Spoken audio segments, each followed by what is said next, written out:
هل أتى على الإنسان حين من الدهر لم يكن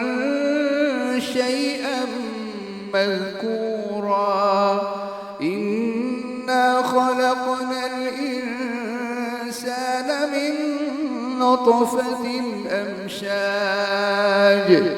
نبتليه فجعلناه سميعا بصيرا إنا هديناه السبيل إما شاكرا وإما كفورا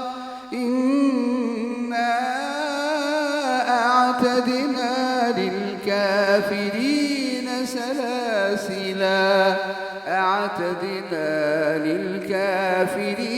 سلاسل وأغلالا وسعيرا.